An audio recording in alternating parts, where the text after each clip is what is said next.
Bonjour, aujourd'hui je vais vous raconter l'histoire de Bill Gates et le vendeur de journaux.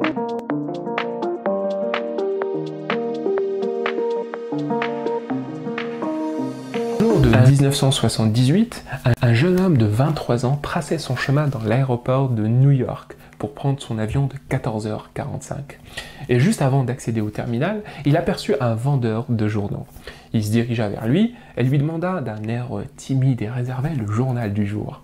Le vendeur lui tendit le journal et le jeune homme chercha désespérément de la monnaie dans ses poches. Vous auriez pas de la monnaie sur 50 $? Demanda-t-il au vendeur d'un air embêté. « Ben non, monsieur, » répondit le vendeur. « Ah ok, je m'excuse dans ce cas-là, » dit le jeune homme en rendant le journal. « Attendez, » dit le vendeur, « prenez-le, je vous le donne gratuitement. »« Mais je ne peux pas accepter, » dit le jeune homme. « Mais si, » insista le vendeur, « et bon voyage, » ajouta-t-il. Le jeune homme prit le journal et s'en alla vers son avion en pensant à la générosité de ce pauvre vendeur de journaux. Par coïncidence, après 2 ou 3 mois, il atterrit au même aéroport et aperçut encore une fois le même vendeur de journaux. Il se dirigea vers lui et, en se disant qu'il était temps de le remercier avec un bon pourboire, un gros billet de 20 $, l'équivalent de 50 € aujourd'hui. Il lui dit « Bonjour, le journal, s'il vous plaît. » « Tout de suite, monsieur, » dit le vendeur en tendant le journal. « Vous vous souvenez de moi ?» demanda le jeune homme. « Vous êtes l'homme à lunettes, » répondit le vendeur de journaux. « Vous êtes celui à qui il manquait de la monnaie. »« Tout à fait, » dit le jeune homme en rigolant. « Je m'appelle William. »« Enchanté, William, moi c'est Steve, » répondit le vendeur en rangeant ses articles. William fouilla ses poches et resta bloqué. Il ne trouva pas le billet de 20 $, et pour la deuxième fois, il n'avait pas de monnaie. Quelle situation embarrassante, se dit-il en rendant le journal au vendeur.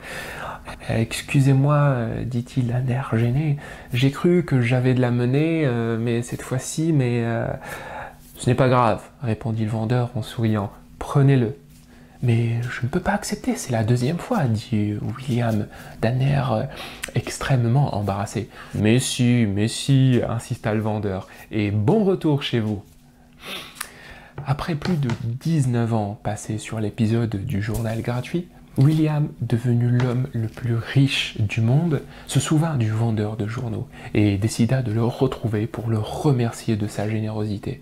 Il mit une équipe de détectives sur le coup et au bout de 5 semaines, il retrouva sa trace. Il le fit venir en limousine privée à son grand bureau au dernier étage d'un énorme bâtiment de New York. Une fois en face de lui, il lui demanda « Est-ce que tu me connais ?»« Oui. »« Vous êtes Bill Gates, l'homme le plus riche du monde. »« Tout à fait, » répondit William. « Et est-ce que tu te souviens d'un jeune homme à lunettes que tu as croisé à l'aéroport de New York il y a presque 20 ans et à qui tu as donné gratuitement le journal à 2 reprises ?»« Non, » répondit Steve. « J'ai travaillé à l'aéroport de New York pendant plus de 10 ans et j'ai dû croiser des milliers et des milliers de personnes là-bas. Je ne me souviens pas de tout le monde, vous savez. »« Ce n'est pas grave, » répondit William. « Moi, je me souviens de ton geste envers moi et je souhaiterais te récompenser de ta générosité. Demande-moi ce que tu veux et je te l'accomplirai. »« C'est très noble de votre part, monsieur Gates, » dit Steve en souriant. « Mais je n'ai rien fait qui mériterait une récompense. Si ce que vous dites est vrai, alors je vous ai offert un journal de bon cœur. Inutile de venir me rembourser 20 ans après. »« J'insiste, » dit le businessman. « Je tiens à te rendre l'appareil. » Steve se tut quelques instants et regarda William sortir son carnet de chèques, prêt à mettre dessus la somme souhaitée. Puis lui dit « Je vous remercie infiniment, monsieur Gates. Le fait que vous ne m'ayez pas oublié et que vous m'ayez cherché pour me récompenser me fait vraiment très chaud au cœur. Et cela me suffit largement.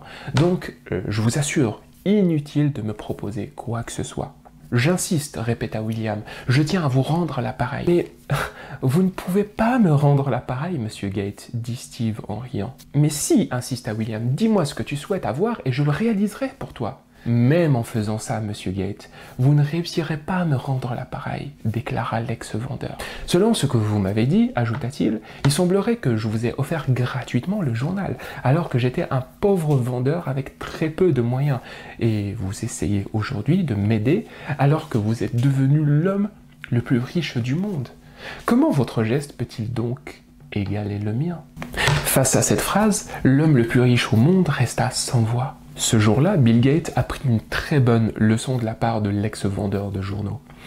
Plus tard, lors d'une interview, un journaliste lui demanda « Connaissez-vous quelqu'un de plus riche que vous, monsieur Gates ?» Il répondit « Oui, tout à fait. » Un ex-vendeur de journaux.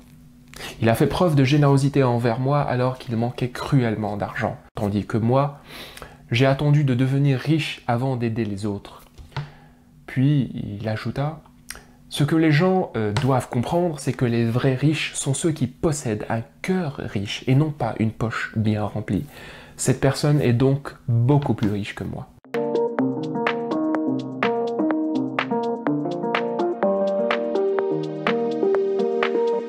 Premier point d'analyse. Une personne noble n'oublie jamais un geste de générosité envers elle, et une personne rancunière ne pardonne jamais une erreur. Dans cette histoire, un vendeur de journaux normal fait preuve d'un petit geste de générosité envers un jeune informaticien de 23 ans, timide et réservé, nommé William Henry Gates, troisième du nom, qui sera connu plus tard sous le nom de Bill Gates, l'homme le plus riche du monde pendant plusieurs années consécutives.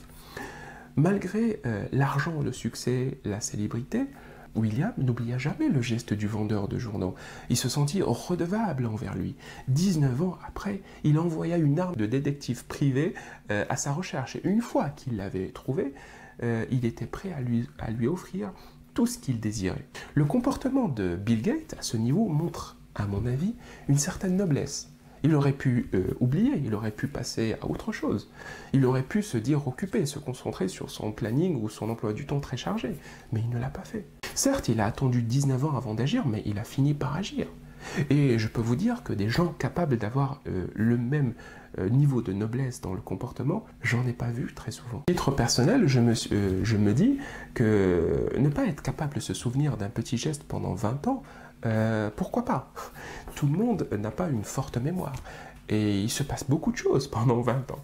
Mais ce qui est très dommage, à mon sens, c'est que certaines personnes semblent avoir une mémoire, on va dire, relative. D'un côté, ils ont une faible mémoire concernant les gestes de générosité envers elles. Et elles les oublient rapidement, comme si c'était quelque chose de normal à laquelle elles avaient le droit par défaut. Et puis cette petite faible mémoire se transforme en forte mémoire quand il s'agit des erreurs des autres.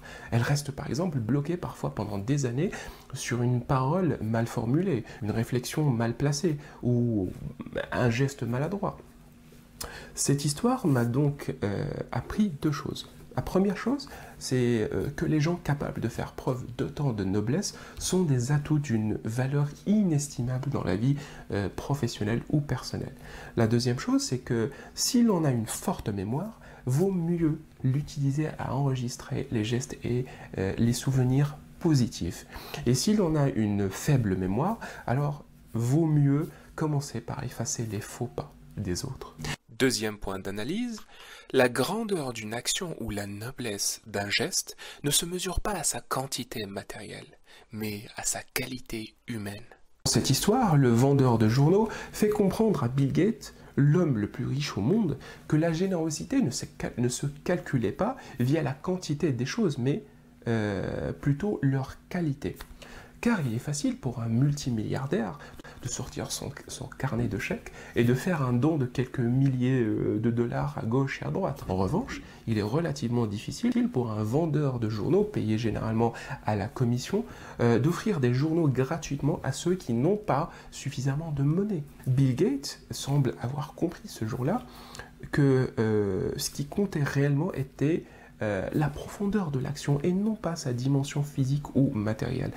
Un geste positif ou généreux n'a pas besoin d'être spectaculaire, il a juste besoin d'être sincère. De mon côté, ce que je retiens de ce point, c'est que peu importe combien je possède d'argent, le plus important, c'est ce que je donne aux autres.